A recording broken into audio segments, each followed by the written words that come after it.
Tinalo ni Magnus si Niemann, pero tinalo siya ni Dennis Lasapic. So ang ending, wala siyang nakuha sa early edition ng Title Tuesday. Pero naglaro ulit si Magnus sa late edition.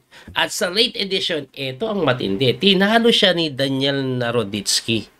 At round number 9, kalaban niya yung sumusuki sa kanya na si Gran Christoph Duda. Nako po, pag natalo si Magnus, wala na naman siyang mahihita dito po sa Title Tuesday. Anyway, ano ba nangyari? That little mouse, 'cause I'm an albatross.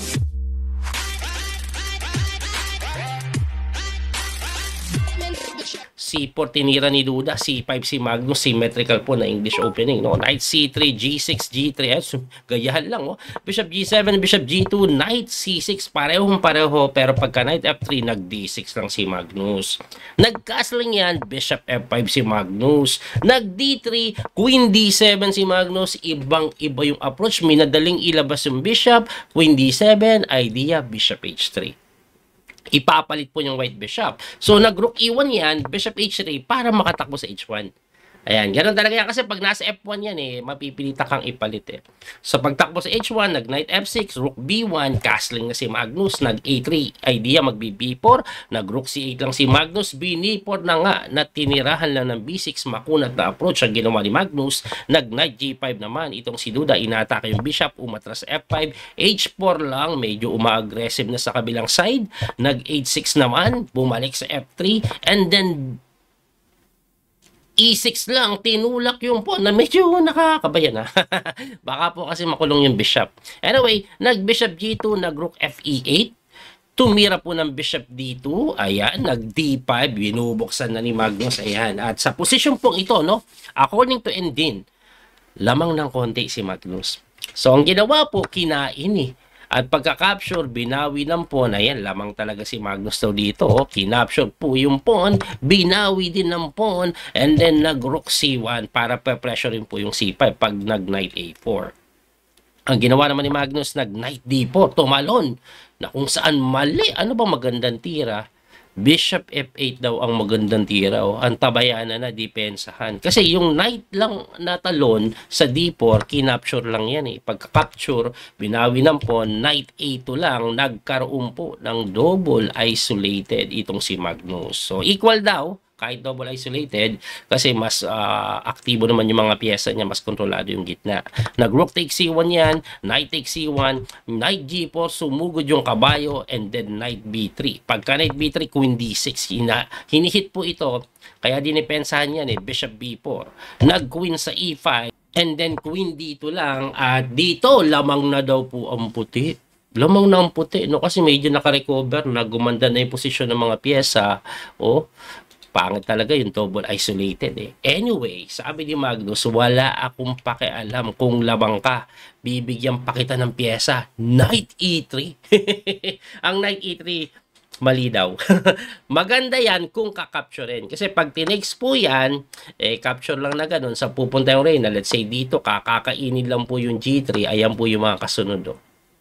Alanganin. Siyempre, hindi naman kakainin. Alam ni Duda yun. At ang tinira niya po, bishop C5 lang Mas maganda nga bishop F3. Pero okay din to. Pagka knight takes G2, king takes C2, queen B8, knight takes D4, at ayan na naman mga sir. Losing na naman si Magnus. I mean, siguro masyadong masakit pag sinabing losing. Pero clearly better na po ang puti. Kasi 1 pawn up advantage. Tapos, tingnan nyo po yung oras, lamang po ng halos 1 minuto si Duda. Tagilid na naman si Magnus. Anyway, ang tinira ni Magnus, bishop D7, niligtas niya po, nasinagot ng knight F3. Balik ko lang, ang best move po, ito, another pawn na naman. Hindi nakita ni Duda yan, nag-knight F3. Pagka knight F3, nag-bishop G4, and then queen B4, hinahamon. Kasi 1 pawn na pag knight endgame, definitely better po ito. Kaya ang ginawa ni Magnus, nag-queen C8. At pagka-queen C8, lamang pa rin si Duda sa oras, lamang pa rin sa posisyon. Yun nga lang, kaduda-duda ang tinira. Alam niyo kung bakit? Kasi ang ginawa po niyan, nag-bishop takes A7. Double question mark. Bakit? Na-miss niya yung simpleng bishop lang po sa C3. So, dahil doon, quality down. Alam niyo ba kahit ano itira, pwede daw iganon or idepensahan lang. Wag lang ipaganyan, lamang talaga si Duda. Pero na-miss niya yan eh. So, ang ginawa, nag-rook C1 na lang. Kinapture yung Reyna, binawi, and then pawn takes, at ang ending, ayun, 2 pawns for quality, pero I don't think it's enough to draw, no? Kasi may kain sa E2 eh. Ayan, no? O, nag B5, nag rook B2, knight D4 to defend, nag bishop F5 to capture D3, kinapture takes, and then nag king move lang. Eto, tagilid na talaga sa matter of technique. So, kinapture po yan. Nag-king F4, rook B3, kinapture yung pawn. Umasa pa to na makatable. So, gumanon po, inatake yung pawn, at ayan po, dadahan-dahanin na lang yan. Ipepesto lang ng maayos ang mga pyesa. Ayan na nga, pass po, no. At ito po ay napakadali na. Ang gagawin lang dito, isa-sacrifice yung tore sa may G3. That is easy win. Kaya, ayan, natalo po ata sa oras. Anyway, losing na din po sa laro kasi ang next move niyan, rook takes G3. Oh, example, tumira ka pa nito, capture lang. At pag kinapture mo yan, king takes, babagsak to, 2 pawn na malinis. That is easy win. Actually, di na kailangan natang kainin to, kahit itulak na lang na gano'n. No? Hay, buti na lang. Nakasurvive si Magnus doon. Kala ko madadali na naman. Kasi noong nakaraang Title Tuesday na pinanood ko, tinalo siya ni Duda nung naglaban sila. Anyway, ano ang standing? Okay, because this is round number 9. Yung last 2 games po ni Magnus, siya po ay nanalo kay Bortnik.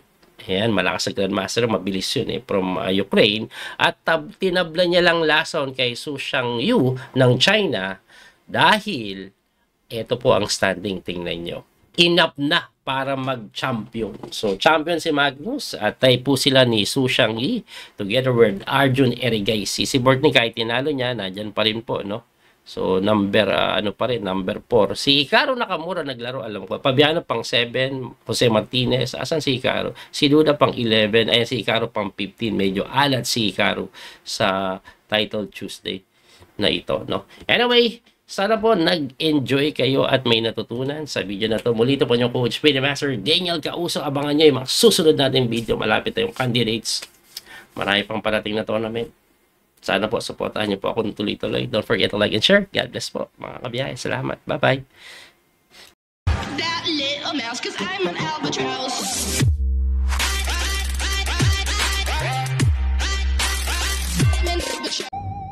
Like and follow, be your own.